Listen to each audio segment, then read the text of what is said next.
Oke, bahkan maksudnya bukan cuma dari lingkungan pekerjaan tapi dari keluarga juga bisa juga jadi tantangan. Menjadi Terus tantangan terdekat itu keluarga. Justru tantangan terdekat dan tersulit.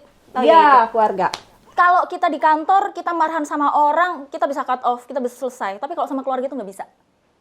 Iya sih. Iya banget.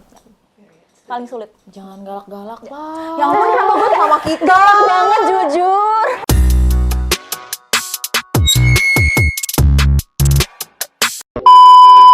Halo Sobat Abdi Muda, ketemu lagi bareng saya Ayu di Disposisi, diskusi podcast asik dan santai. Siapa yang kasih disposisi?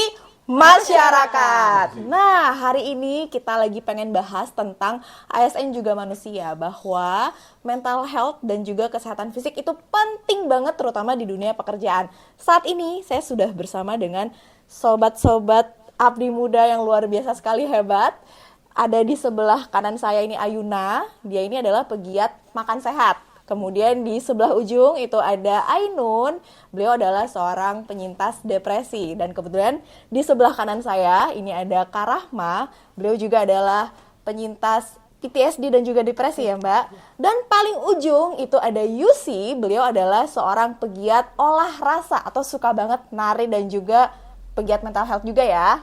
Oke, nah kita sekarang pengen ngobrol di sini gimana sih tentang pentingnya mental health di dunia pekerjaan. Mungkin ada yang mau sharing dulu dari siapa nih? Dari Ayuna deh. Kenapa sih kamu hubungannya mental health dengan kesehatan fisik dan kenapa kamu suka bawa bekal untuk makan sehat?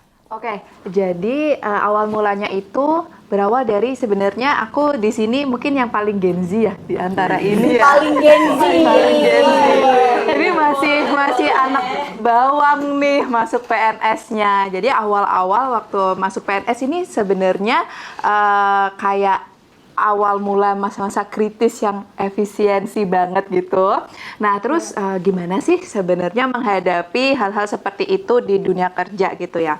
Yang pertama, memang dari dulu waktu kuliah, aku kebetulan dikasih kesempatan untuk kuliah di salah satu sekolah ikatan dinasnya lembagaku. Lalu di sana tuh mikir gimana caranya berhemat gitu, berhemat di tengah ekonomi ini. Akhirnya memutuskan untuk membuat bekal. Nah setelah itu masuk ke PNS dan ternyata di lingkungan PNS sendiri ternyata tidak seindah itu ya, apalagi yang berkaitan dengan mental health gitu. Nggak cuman sebenarnya salah satu yang cara untuk bisa bertahan hidup di dunia PNS ini, kalau menurut aku yang aku lakukan adalah membawa makanan sehat gitu, bekal-bekal sehat. Tetapi dan itu bisa membantu aku untuk turut serta maksudnya membersamai aku di lingkungan pekerjaanku yang tidak jarang kadang toksik gitu.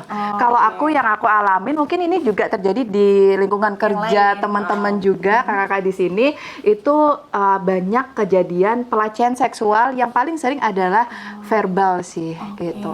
Boleh cerita nggak? Apa sih yang mungkin kamu saksikan atau bahkan kamu alami gitu?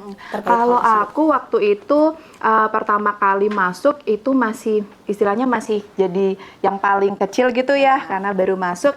Nah itu mereka-mereka yang bapak-bapak senior dan juga banyak yang senior gitu.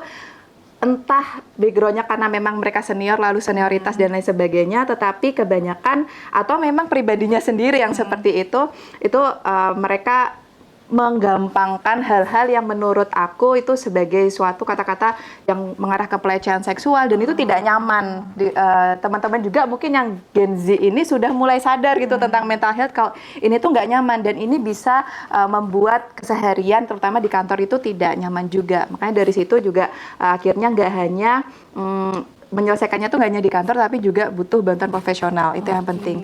Dan bersyukurnya aku di Jakarta nih ternyata ada layanan kesehatan gratis dari di puskesmas itu ya, kita bisa konsultasi di psikolog gitu. Itu tuh menarik juga. Oke, berarti memang kaitannya si bekal sehat ini juga selain untuk support kesehatan fisik juga sebenarnya yang tadi ya, efisiensi lagi bingung ngapain, oh ya bawa bekal sehat aja biar makin waras gitu ya.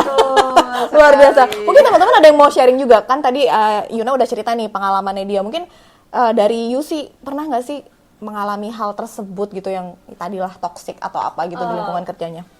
Aku tadi sempat dengar dari ini ya untuk pelecehan seksual di kantor gitu. Sebenarnya aku yakin banyak cewek yang ngalamin nih gitu. Aku tuh yakin bahwa mungkin 9 dari 10 cewek pasti kayak pernah ngalamin at least pelecehan verbal di kantor gitu ya.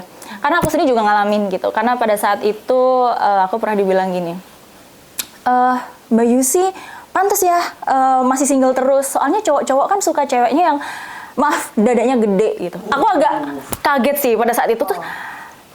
Kayaknya saya akan lawan gitu. saya ceplos ini. Mas, kayak punya kamu gede aja. Aku langsung jawab gitu, terus dia kayak kaget gitu. Terus mulai saat itu dia kayak nggak berani lagi untuk melemparkan jokes-jokes semacam itu. Oke, kalau misalnya Mbak Rahma mungkin ada juga pengalaman yang dialami atau mendengar di sekitar seperti apa gitu? Pastinya, apalagi saya awal milenial yang masuk ASN-nya, seniornya banyak Gen X. Oke. Nah, jokes-nya itu setiap hari yang saya dengar ya jokes-jokes tentang pelecehan. Cuma bedanya dengan Gen Z itu pikirannya udah lebih selangkah lebih maju, maksudnya lebih terbuka dengan mental health, sedangkan untuk milenial awal itu kita agak belum Gen Z ya. seperti secepat Jadi Gen kayak Z. masih menganggap Ya. ini tuh hal yang tabu untuk Ya, dibahas mungkin. padahal itu sudah mengganggu. Nah, di sana di tempat saya itu nggak hanya sekedar pelecehan verbal, juga non verbal. Saya pribadi pernah diraba begitu. Nggak hanya cowok, tapi juga cewek. Dan itu dinormalisasikan. Dan dinormalisasikan Bahkan oleh perempuan itu sendiri. Iya, bahkan teman lingkungan lain yang melihat sekalipun itu perempuan bukannya ya diketawain. Malah ikut tertawa. Ya.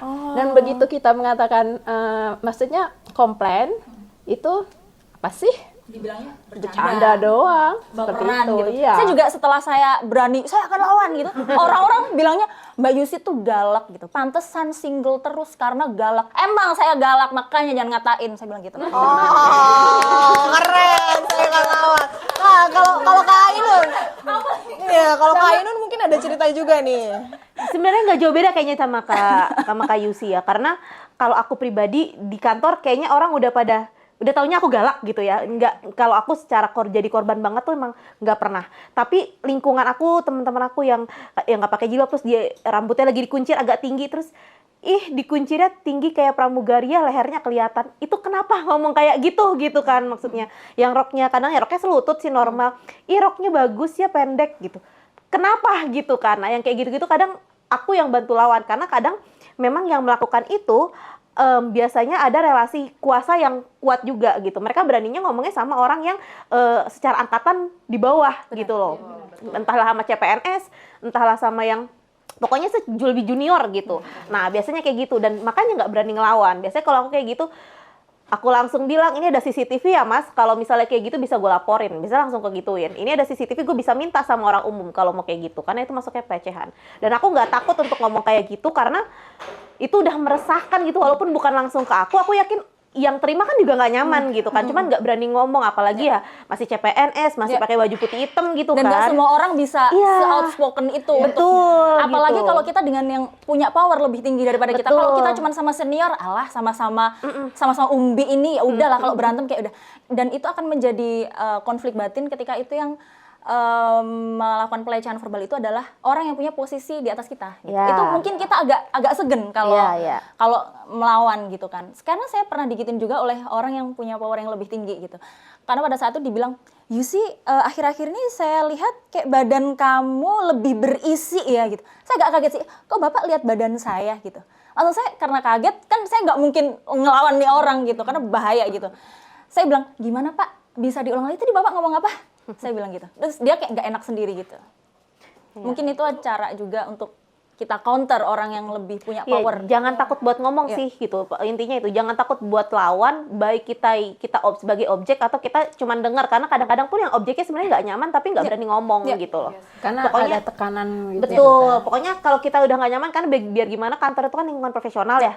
sebisa mungkin ya bercanda pun ya yang masuk akal aja gitu loh, nggak yang berbau-bau pelecehan seperti itu. Ya, jadi kebayangkan kalau misalnya kita kerjaan nih udah numpuk banget, tapi ternyata dapat lingkungan yang toksik juga, dapat ya mungkin rekan kerja atau pimpinan yang tidak menyenangkan ya. Bukan hanya tindakannya, tapi kata-katanya juga mempengaruhi ke mental health kita gitu kan. Nah, menurut kalian nih, mungkin siapa aja yang mau jawab duluan boleh. Kenapa sih isu mental health ini tuh kayaknya masih dianggap tabu dan belum banyak orang yang mau speak up di lingkungan pekerjaan? Kira-kira kenapa ya?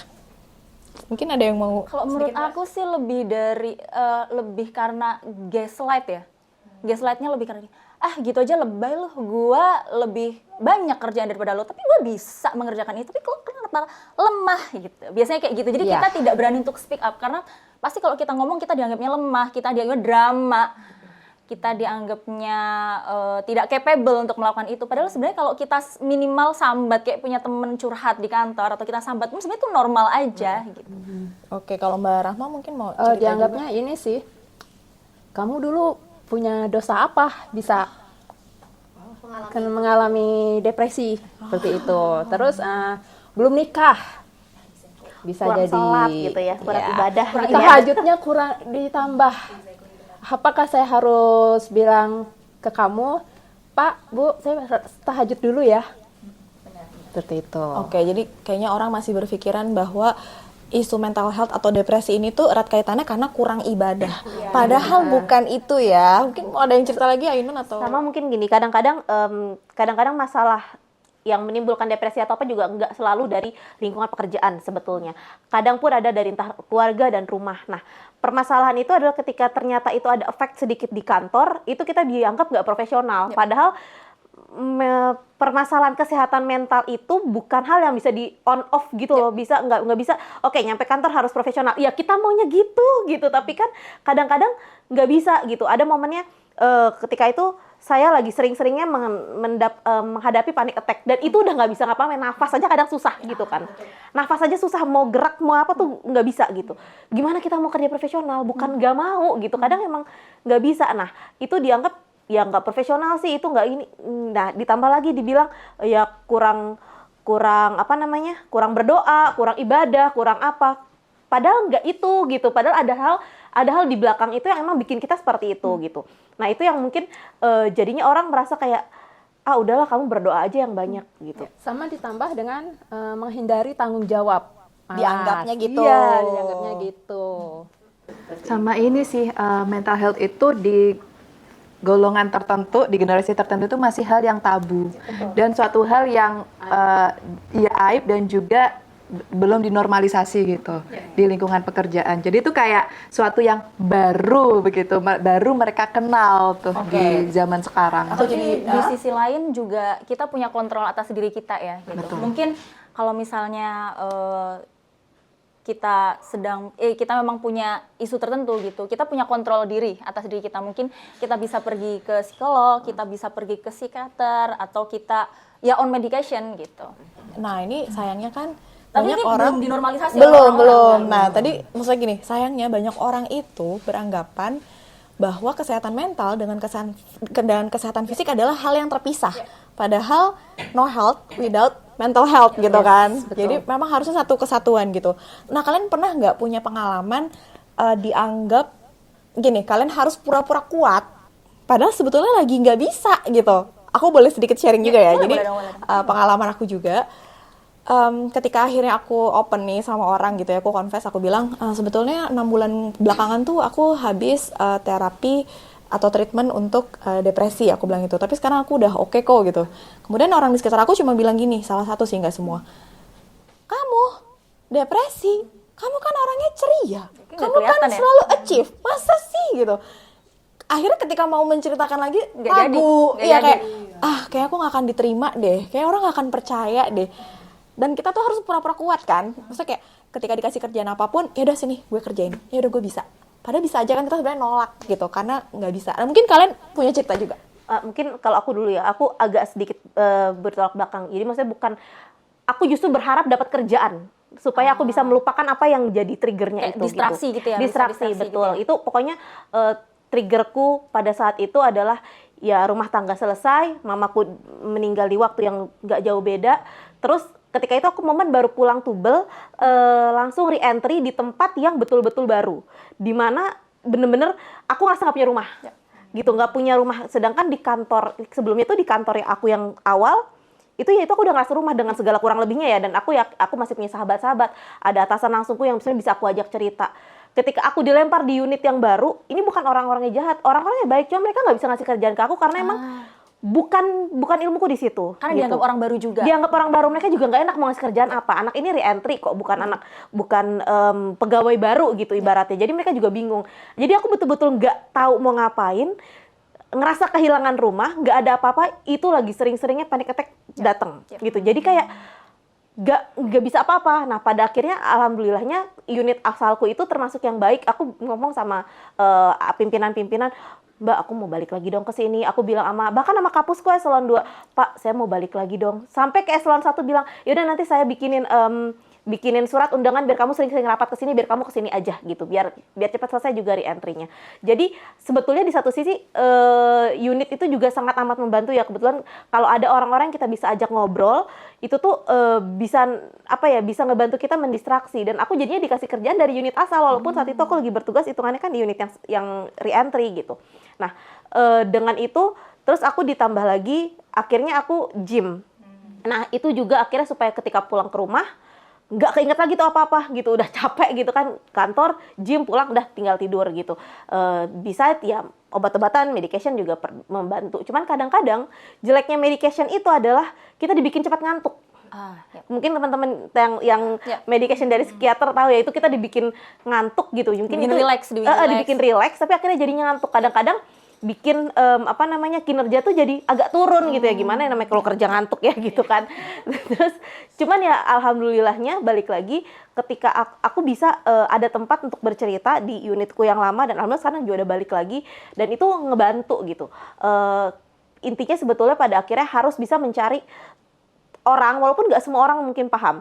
Yang penting orang-orang krusial aja ya, atasan langsung ya, yang bekerja di atas kita langsung itu paham kondisi kita. Nih saya lagi gini, saya butuh ini.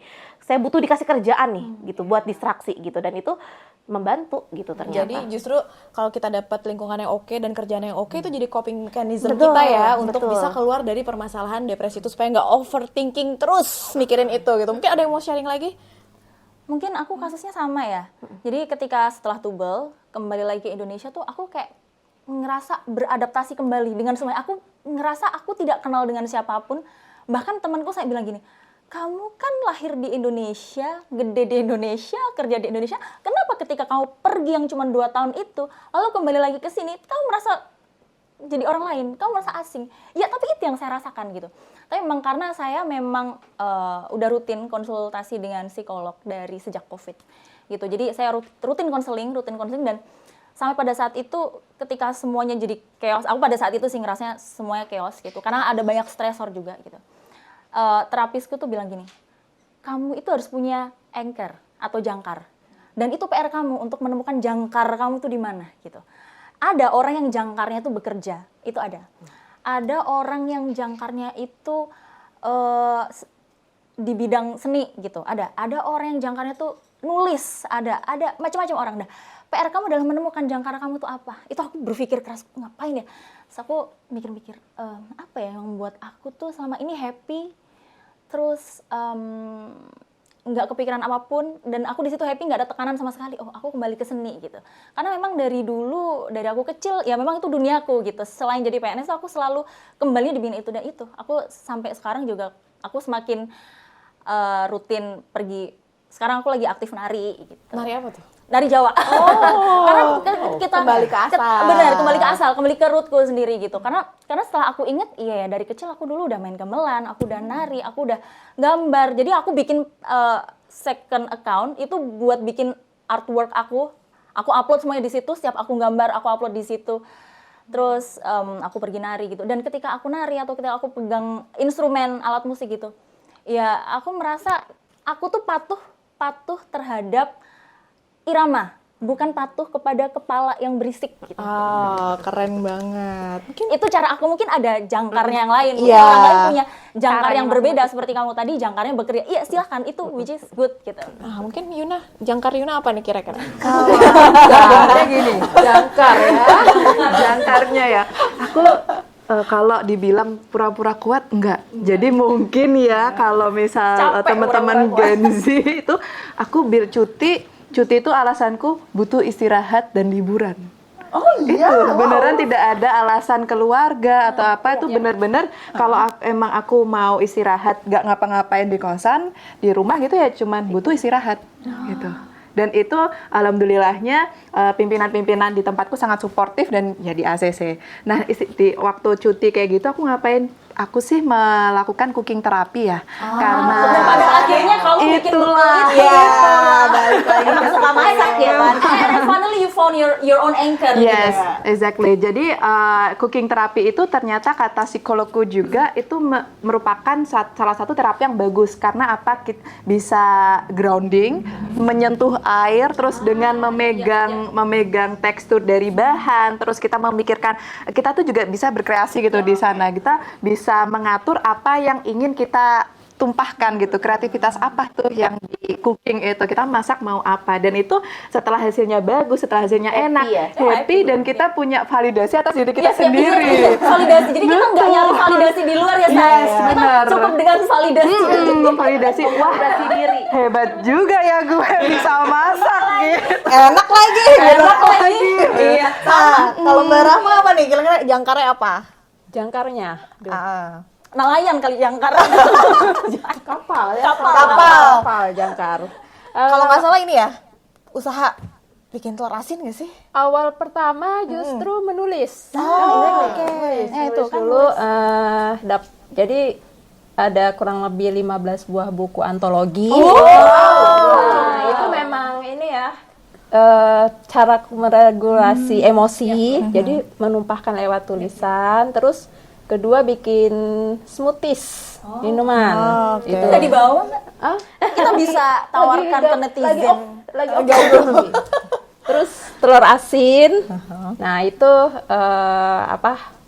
ngobrol sama psikiater. Ayo lakukan aja apa yang ini senyamannya. Terus aku coba. Nah, kemudian juga sempat ikut teater. Wow. Teater itu kan gini ya. Dan Kadang sangat kita ekspresif ya? kadang kita butuh meregulasi emosi misalnya dengan berteriak. Kan nggak mungkin teriak di Tiba-tiba gitu. di jalan kan lagi. Apa ini orang Kebun gitu raya, kan. Mbak. Dengan teater itu bisa. Benar-benar. Pas bagian sesi teriak, wah. Iya. Tapi aku paham. Ketika kita di stage tuh, kita kayak jadi orang yang berbeda gitu kan. Kayak ada sesuatu yang keluar gitu, yang kita nggak bisa keluarin itu di rumah gitu kan. Iya. Apalagi teater kan kamu harus berekspresi. Nah, itu dia. Ih, luar biasa sekali. Jadi loh. misalnya kesel sama atasan, Dimakinya di teater. Dimakinya di teater. kalau mainnya langsung kaget. Oh, Bikin skrip sendiri. luar biasa. Kok emosinya keluar banget? banget. Nah, ini karena kita semua perempuan ya, aku mau nanya, sebenarnya tantangan apa sih yang dihadapi selain yang tadi ya, kayak pelecehan gitu, atau ya mungkin pandangan sebelah mata gitu ya terhadap kita gitu. Ada lagi nggak sih tantangan yang kalian hadapi sebagai seorang perempuan pekerja dan kebetulan berstatus ASN? Ada nggak apa ya? Barangkali tuntutannya jadi lebih besar gitu atau gimana? Kalau aku ya, aku berperang dengan emosiku sendiri sih, itu tantangannya. Karena apalagi kalau perempuan sudah memiliki masa menstruasi ya, itu benar-benar emosinya jujur sangat tidak stabil. Jadi bagaimana caranya bisa menang atas peperangan emosi sendiri? Bagaimana kita itu punya sih. kontrol atas emosi. Jadi Iya, kita itulah. bukan kita yang dikontrol oleh emosi, tapi kita yang mengontrol Iya, emosi. itu yang paling tantangan utama sih kalau di aku. Oke, mungkin Ainun mau sharing? Kalau aku apa ya? Kalau sekarang sih jujur lagi cukup happy di kantor gitu. Justru nggak tahu kenapa, mungkin karena aku udah inilah mungkin ya. Jangan takut untuk terbuka sama lingkungan di kantor apa yang sedang dialami gitu. Either depresi atau ada masalah mental health atau apa. Karena kita tuh lingkungan kantor tuh akan ngebantu gitu. Nah, salah satunya itu tadi aku dibilang aku jadi dikasih beberapa tanggung jawab yang dulu aku ngerasa terkukung dan nggak bisa ngerjain itu karena aku kerja tuh ya waktu itu adalah momen yang harus jam 4 peng tuh udah harus pulang gitu karena ada aturan rumah lah segala macam. Sekarang aku bisa kerja segimana aku menyelesaikan, aku lembur pun ya udah tenang, nggak ada yang ngomel gitu di rumah. Jadi aku bisa bener-bener kerja tuh bener kerja gitu. Bisa aku merasa bisa apa namanya ya, berguna aja gitu loh. Kayaknya berguna di kantor tuh kayak bikin happy. Nah, kemudian ya bener mungkin tantangannya sama kayak Yuna ya kadang ada moodnya nggak enak. Nah, itu di situ aku larikannya ke gym. Capeknya, stresnya, marahnya itu aku larinya ke gym. Kadang kalau lagi emosi banget itu bisa hit PR soalnya. Bisa naik lagi angkanya. Langsung bisa kuat ngangkatnya. Fitrah 150 lagi emosi nih gue bisa. Itu. Iya, jadi tuh kayak Satu tangan. cuma ya mungkin pada akhirnya kita harus tahu gimana caranya kita meluapkan itu gitu. Dan ya kalau di kantor saat ini nggak banyak tantangan, cuman yang begitu stres kadang kalau udah pulang. Aduh ngapain lagi ya, nggak ada kerjaan nih gitu. Nah ini makanya mungkin jadinya main sama Abdi Muda segala macam itu juga termasuk stress release banget. gitu. Banget nggak sih butuh teman sambat? Iya. Dan sambat itu normal. Betul. Tidak untuk masking emotion ya, bukan untuk berpura-pura ya. Ya kita harus jujur gitu apa yang kita rasain gitu. Jujur dengan diri sendiri. Jujur dengan diri sendiri, minimal tuh jujur sama diri sendiri. Nah, tantangannya tadi sebagai perempuan gimana? Aku dulu apa? Mbak dulu. Boleh aku. Oke. Kalau aku kebetulan tempat kerjanya yang toksik banget. Perempuan, banyak perempuan juga disuruh kuat, apalagi belum menikah. Oh itu banyak banget stereotipnya. Sehingga aku memilih kalau yang teman-teman ini ya bisa stay gitu ya. Kalau aku akhirnya memilih keluar. Ya, keluar Jadi- dari lingkungan Oke, tempat jadi kerja. kalau orang pengennya di home home base, base aku malah keluar. dari home base. Iya. Oke. Jadi nggak selamanya home base itu tempat yang paling aman dan nyaman untuk kita perempuan. Seperti itu. Kalau saya tantangannya udah sebagai ASN dan perempuan ya. Jujur sebenarnya kalau dilihat dari luar, kan orang ngelihatnya dari luar ya. ASN itu kan pekerjaan stabil, aman, nggak bisa dipecat. Lo kalau nggak bunuh orang tuh kayak nggak akan dipecat gitu kan istilahnya gitu. Bisa. Apa? Kalau lu punya gangguan kesehatan mental, itu Emang bisa dipecat? Emang bisa dipecat ya? Bisa. Orang dengan gangguan kerjaan bisa dipecat ya? Bisa. Oh gitu, baru tahu jujur. Mungkin Itu sampai di tidak tingkat ramah, tertentu. memang tidak ramah mental health ya. Pekerjaan ini tidak ramah mental. Iya, sampai di tingkat tertentu mungkin ya. Iya. Oh gitu. Ya, dan sekarang aku lagi memperjuangkan itu. Jadi I see. agak memang Oke. ini ya. Tricky ya. Iya. Jadi kan tapi kan dari luar istilahnya seperti itu udah nyaman, stabil dan tenang gitu. Jadi orang melihatnya, ih hidup gue enak banget nih gitu. Apalagi dengan seorang perempuan ya, urusan rahim saya itu menjadi urusan publik gitu. Istilahnya begitu. Kenapa tidak menikah setelah menikah? Kenapa tidak punya anak? Ya suka-suka saya. Maksudnya gini, di saat ini saya sedang menikmati hidup saya yang stabil ini. Maksudnya dengan kondisi kesehatan mental yang stabil, dengan saya melakukan, saya menari, saya menggambar, saya melakukan hobi saya dan saya lagi happy gitu. Sebenarnya ada banyak tuntutan itu malah justru datang dari keluarga sendiri gitu. Kapan menikah, kapan nanti punya, ngambil rumah, ntar dulu, satu-satu dulu dipikir say gitu. Ini lagi beres satu nih, ntar dulu nih, bisa nggak santai? Tapi kan kamu umurnya udah segini gitu, santai bos, santai gitu. Santai, agak sulit ya mengarahkan keluarga sendiri gitu untuk sesantai seperti kitanya santai tapi orang lain nggak santai gitu kan. Iya, menurutku tantangannya seperti itu. Oke, bahkan maksudnya bukan cuma dari lingkungan pekerjaan Ya. tapi dari keluarga Keluarga juga bisa jadi ada tantangan. menjadi Terus tantangan sendiri. terdekat Ya, itu keluarga. bisa. Justru tantangan terdekat dan tersulit. Tahu Iya, gitu. keluarga. Kalau kita di kantor kita marahan sama orang, kita bisa cut off, kita bisa selesai. Tapi kalau sama keluarga itu nggak bisa. Iya sih. Iya banget. Paling sulit. Jangan galak-galak lah. Ya ampun, kenapa gue sama kita? galak banget jujur. Iya, kita tuh udah banyak banget tantangan yang kita hadapin gak sih? Iya, benar. Aduh, yang Tapi di satu sisi ya kalau boleh sedikit tambahin cerita, aku tuh justru di sekarang udah 2 kali Lebaran, 2 kali Idul Fitri, 2 kali Idul Adha emang aku nggak sama keluarga pada akhirnya. Sebenarnya keluarga aku tidak menekan, aku yang masih nggak nyaman ada di lingkungan dengan status yang baru gitu. Karena kadang di kantor aja pas ketika kan namanya kita ASN yang mengurus perceraian tuh repot gitu kan, nggak bisa langsung ke pengadilan agama gitu. Itu pertanyaan ngapain sih cerai, kenapa sih kamu udah mau segini? nggak bisa dilanjutin ini, kenapa harus dipertanyakan itu, Iya, kan? tanda tangan aja gitu loh maksudnya. Ya kan malah yang mempertanyakan keputusan tuh orang lain gitu. Yang repot orang lain, yang punya keputusan kita, yang repot tuh orang lain. Betul, kan bukan situ yang mengalami kan gitu. Kalau ikut campur ya. Situ care banget ya sama gue, apa Iya, kepo. Dan masalahnya nih, apakah mereka akan melakukan hal yang sama pada laki-laki? Kan tidak. Tapi kita yang ditanya ya. Itu kita yang tanya, nyari apa lagi sih? Kok nyari apa lagi? Nyari bahagia. Nyari duit lah, mohon maaf. Itulah yang dicari, bener. Nyari bahagia. Nyari bahagia. Cari duit, mohon maaf, psikolog mahal, say. Iya lagi. Bayar. Mungkin perlu nonton konser King Nazar. Iya lagi. Psikolog jalur itu. Iya lagi. Tapi psikiater pakai BPJS gratis ya teman-teman semua. Iya. Iya, psikolog pakai BPJS gratis, jadi jangan takut Jangan untuk takut ke tuh, psikiater. benar. Jangan takut. Iya, iya. Oke nih, karena ini sudah masuk ke akhir sesi, aku mau tanya dong, satu pesan yang bisa kalian sampaikan nih masing-masing ya, buat teman-teman yang mungkin dalam diam dia sedang mengalami mental health atau tekanan atau apapun itu. Apa pesan yang mau disampaikan? Mungkin dari Yusi dulu. Dari aku dulu. Deg-degan cuy, jujur, deg-degan. Apapun yang terjadi,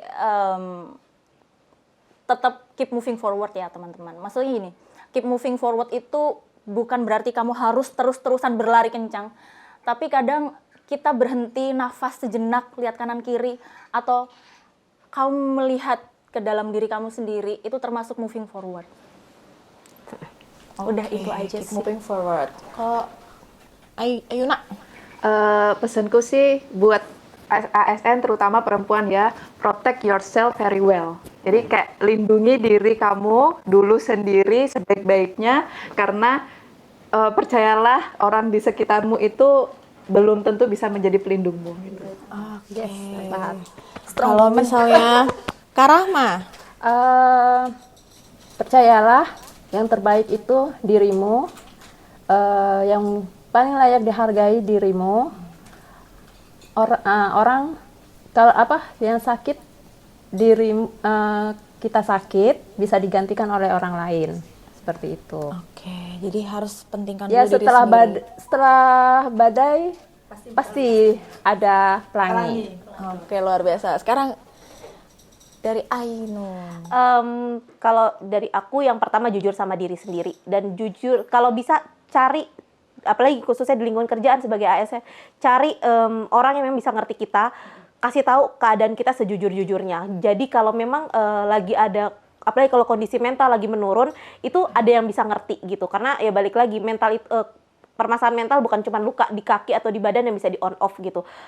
Jadi supaya ada yang paham ketika kamu lagi emang down. Seperti juga tadi katanya Ayuna, kalau mau cuti untuk istirahat itu nggak apa-apa banget gitu. Itu hak kita ya, cuti Itu hak hak kita. Cuti cuma mau tidur di rumah, it's okay gitu. Itu nggak apa-apa. Itu normal karena emang kita kadang butuh istirahat. Nah, dan jangan pernah ngerasa kamu lemah ketika kamu lagi ada stres atau ada depresi. Balik lagi cari bantuan profesional, dan itu alhamdulillah sekarang udah gampang banget gitu. Jangan takut dianggap aneh, jangan takut dianggap gila, karena seperti balik lagi seperti Mbak Rahmat bilang, ya kita yang tahu diri kita sendiri. Kasih yang terbaik buat diri kita sendiri. Kalau kita sakit atau luka, kita ke dokter ya. Sama, kalau kita lagi ada sakit mental, langsung cari bantuan profesional. Saya kadang nggak kelihatan ya Kak ya, sakit Iya. mental nggak kelihatan. Kadang nggak Tapi kelihatan. efeknya gerasa. Kalau nggak toksik ke orang lain tuh toksik ke diri sendiri. Oh iya, sama itu tuh kadang psikosomatis juga gitu. Kadang kalau kita ada stresornya, kalau aku dulu kondisi jadi gatal-gatal sebadan. Ya, sama, aku juga. Aku bisa jadi gatal-gatal gini, padahal nggak ada apa-apa. Nah itu kan kadang itu kan mengganggu gitu. Jadi jangan tunggu jangan tunggu makin parah gitu lah, supaya kita tetap bisa berfungsi dengan baik sebagai ASN. Sama kadang pada asam lambung sih. Itu pasti. Sobat asam lambung nih, coba dilihat Harap lagi. waspada. Stresornya apa ya? Stresornya apa? Sobat aslam. Ada teman aku bilangnya, enggak, aku enggak stres. Padahal sebenarnya dia stres, tapi numpuk, tapi dia tidak mau mengakui. Jadi sekarang kayaknya GERD banyak banget ya yang ngalamin. Ya, stres itu manusia nggak mungkin hidup tanpa stres. Iya, nggak mungkin, Justru nggak mungkin. dipertanyakan kalau kamu nggak stres ya. Iya, Karena stres itu butuh kita, kita juga butuh stres juga Ya, kan. kecuali stres yang udah mengganggu. Tapi kan gimana kita Luar kontrol. biasa ya. Jadi nggak semua orang yang datang ke kantor itu adalah orang yang sehat, bisa juga orang yang gila. Tapi bukan berarti gila dan nggak bisa achieve ya. Ya. Tapi bisa achieve, ini semua adalah perempuan-perempuan yang berprestasi. Luar biasa sekali. Boleh ya, sebelum kita akhirin, boleh kita butterfly hug untuk diri kita sendiri. Sayang-sayang, kita harus sayang sama diri kita sendiri. Karena tubuh kita cuma satu dan kita nggak bisa menggantikan ini dengan yang lain. Maka orang yang pertama yang harus kamu sayang adalah diri kamu sendiri. Oke, disposisi episode kali ini selesai dan kita akan bertemu lagi di disposisi episode berikutnya. Sampai jumpa.